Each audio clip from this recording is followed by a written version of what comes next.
Uh, in my church group in Greenfield, Massachusetts, at the age of about 16 or 17, I had made a deal with my mom and dad. I was very, very close to my mom and dad. I'm a real mama's boy, and got along with them my whole life, hardly even rough periods. And they went to the Congregationalist Church, the Church of the Covered Dish Supper, in Greenfield, Massachusetts.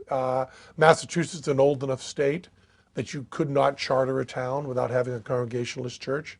And this was the first one in our town. I mean, from back 200 years ago.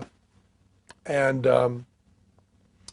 I made a deal with my mom and dad that I wouldn't have to go to church services Sunday morning if I went to youth group Sunday night. So we had a pastor at that minister at that church that was fairly hip. You know, he's trying to deal with the children, play a Jim Morrison song once in a while, you know, play the Beatles, far out. And he sincerely wanted us to do some inquiry into theological questions. And I took it very seriously.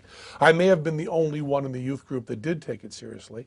And I read the Bible cover to cover. And I think that anyone who is thinking about maybe being an atheist, if you read the Bible or the Quran or the Torah cover to cover, I believe you will emerge from that as an atheist. I mean, you can read The God Delusion by Richard Dawkins. You can read God is Not Great by Hitchens. But the Bible itself will turn you atheist faster than anything.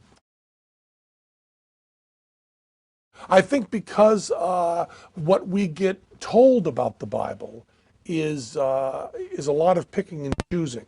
When you see, you know, Lot's daughter gang raped and beaten, and the Lord being okay with that, when you actually read about Abraham being willing to kill his son, when you actually read that, when you read the insanity of the talking snake, when you read the hostility towards homosexuals, towards women, the celebration of slavery, when you read in context that thou shalt not kill means only in your own tribe. I mean, there's no hint that it means humanity in general, that there's no sense of a shared humanity. It's all tribal.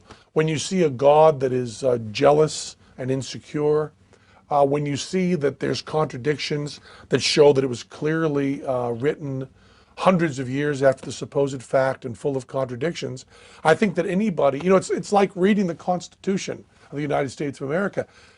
It's in English. You know, you don't need someone to hold your hand. Just pick it up and read it. Just read what the First Amendment says, and then read what the Bible says. Going back to the source material is always the best. When someone's trying to interpret something for you, they always have an agenda. So I read the Bible, and then I read, you know, Bertrand Russell, and I read a lot of other stuff, because in the Greenfield Public Library, the 900s of the Dewey Decimal System, I mean, one of the few people that still remembers it, the 900s are theology, and they're only about this long. I don't know if that's all on camera. They're only about this long. The one-armed guy who caught a fish this big. They're only about this long. And so I read a lot of them. And I started going into class, and to his credit, the pastor, who was a wonderful man, would let me talk to him about this stuff. And finally, after, I don't know, it's so long ago, but after months of this platonic questioning every night at youth group, the minister called my mom and dad and said, you know, I think maybe Penn should stop coming to youth group. He's no longer learning about the Bible from me. He is now converting everyone in the class to atheism.